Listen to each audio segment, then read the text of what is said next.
No início da história humana, depois do dilúvio, a Terra parecia ter recebido uma nova chance. A humanidade havia visto o juízo de Deus. As águas tinham coberto a terra. A geração antiga havia desaparecido. Noé e sua família sobreviveram, e com eles, uma nova oportunidade começou. Mas pouco tempo depois, algo sombrio voltou a crescer no coração dos homens. A mesma rebelião que havia corrompido o mundo antes do dilúvio começou a se reorganizar. Só que agora, ela não viria apenas como violência, corrupção ou pecado individual. Ela viria como um sistema político, um sistema espiritual, um sistema religioso. E no centro desse sistema aparece um nome enigmático, poderoso e perigoso: Nimrod. A Bíblia apresenta Nimrod em poucas palavras, mas essas palavras carregam um peso enorme. Em Gênesis capítulo 10, está escrito que Cuxi gerou Nimrod e que este começou a ser poderoso na terra. Ele foi poderoso caçador diante do Senhor, e o princípio do seu reino foi Babel, Ereque, Acade e Calné, na terra de Sinar. Observe com atenção. A Bíblia não diz apenas que Nimrod era um homem forte. Ela diz que ele começou a ser poderoso na terra. Essa expressão sugere algo novo, algo que não existia da mesma forma antes dele. Nimrod não foi apenas um líder tribal, não foi apenas um guerreiro, não foi apenas um caçador de animais. Ele foi o primeiro grande construtor de um império depois do dilúvio. E todo império precisa de 3 coisas para dominar os homens: poder militar, controle político e uma religião que justifique sua autoridade. É aqui que Nimrod se torna uma figura central para entender Babilônia.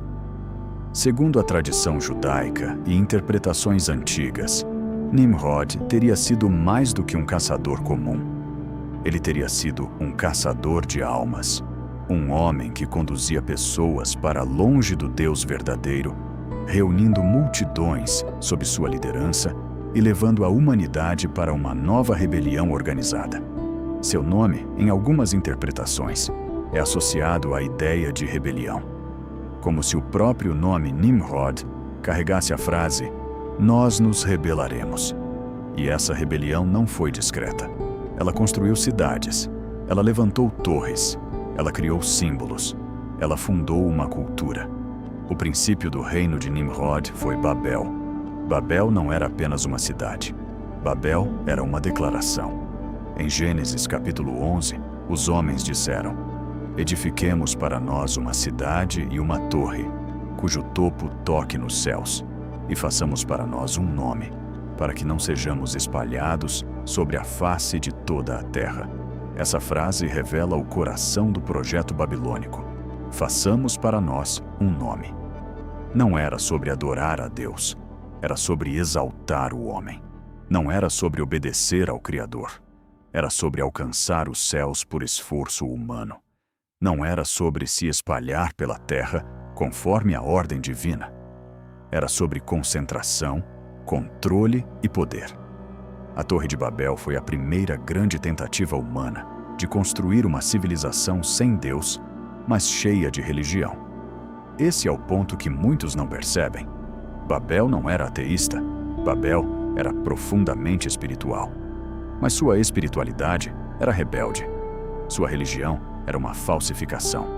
Seu culto era uma tentativa de alcançar o céu sem submissão ao Deus do céu. E Nimrod estava no centro desse movimento. A partir dele, nasce o que muitos autores chamam de religião de mistérios da Babilônia.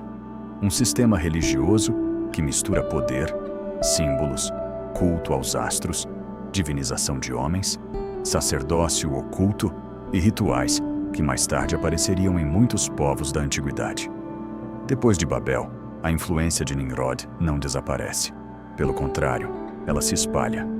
O texto bíblico liga Nimrod também à região da Assíria, a cidades como Nínive, Reobote-ir, Calá e Rezém. Ou seja, sua influência não ficou limitada a uma cidade. Ela se expandiu. Babel foi o começo, mas o espírito de Babel atravessou impérios. Esse é o mistério que precisamos entender. Quando Deus confundiu as línguas em Babel, os homens foram espalhados pela terra. Mas eles não levaram apenas novos idiomas. Eles levaram também suas crenças, seus mitos, seus símbolos e suas memórias religiosas. Por isso, quando estudamos as civilizações antigas, encontramos padrões semelhantes em lugares diferentes. Deuses solares, mães divinas, filhos sagrados, torres sagradas, sacerdotes mediadores, rituais de purificação, culto aos mortos, símbolos astrais e reis tratados como deuses.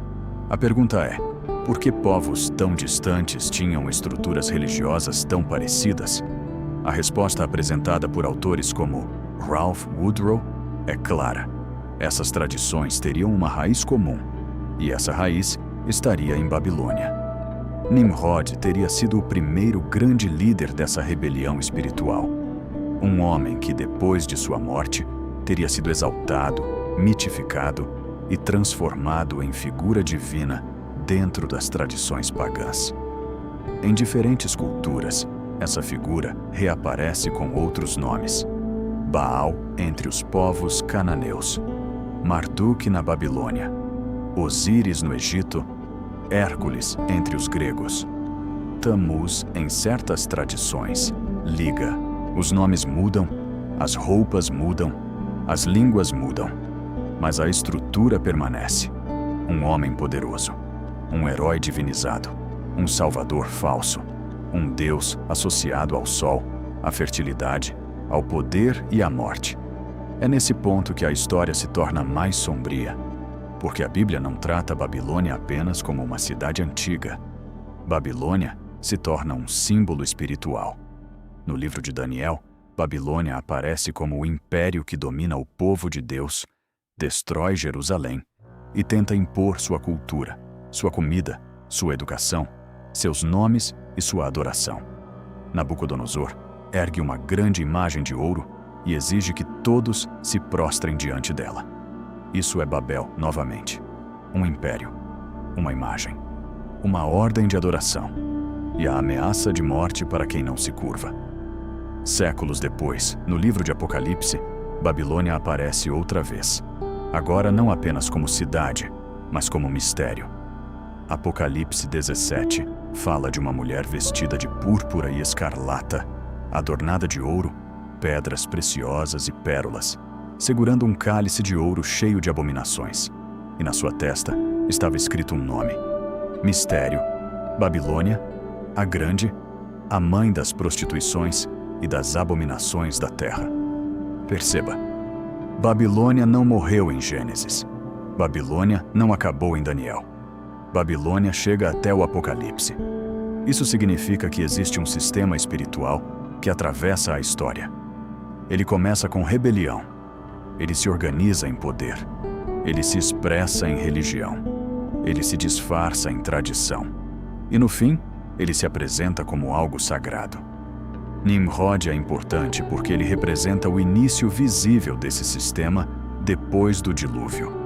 Ele é o homem que se levantou para centralizar a humanidade contra a ordem de Deus. Ele é o fundador de Babel, o construtor de cidades, o símbolo do poder humano que tenta substituir o governo divino. E aqui está a grande lição espiritual. Babilônia sempre começa quando o homem decide fazer um nome para si mesmo. Quando a fé deixa de ser obediência e se torna espetáculo. Quando a religião deixa de apontar para Deus e passa a fortalecer instituições humanas. Quando o culto deixa de ser entrega e se transforma em controle. Quando símbolos, rituais e tradições passam a ocupar o lugar da verdade. Esse é o espírito de Nimrod, um espírito de conquista, um espírito de domínio, um espírito de rebelião, um espírito religioso, mas não santo. Por isso, a história de Nimrod não é apenas uma curiosidade bíblica, ela é uma chave de interpretação. Sem Nimrod, não entendemos Babel. Sem Babel, não entendemos Babilônia. Sem Babilônia, não entendemos Daniel. E sem Daniel, não entendemos completamente o Apocalipse. A Bíblia mostra que o conflito final não será apenas político, será espiritual. Será sobre adoração. A quem os homens vão se curvar? Ao Deus vivo? Ou à imagem levantada pelos impérios? Foi assim em Babel. Foi assim em Babilônia. Foi assim diante da estátua de Nabucodonosor. E será assim no fim. Nimrod queria construir um reino onde o homem fosse exaltado. Mas Deus desceu e confundiu aquele projeto, porque toda torre levantada contra Deus, mais cedo ou mais tarde, cai. Todo império que tenta alcançar o céu pela própria força termina em confusão. E toda religião que nasce da rebelião pode até parecer sagrada por fora, mas por dentro carrega o mesmo veneno antigo, o desejo de tomar o lugar de Deus. No próximo episódio, vamos avançar para uma das partes mais misteriosas dessa história, a tríade pagã formada por Nimrod, Semiramis e Tammuz, a figura do pai, da mãe e do filho. Uma estrutura religiosa que aparece em vários povos antigos e que muitos acreditam ter sido uma falsificação espiritual preparada para confundir a verdadeira revelação de Cristo. Porque Babilônia não criou apenas um império. Babilônia criou uma religião. E talvez essa religião ainda esteja mais presente no mundo moderno do que imaginamos.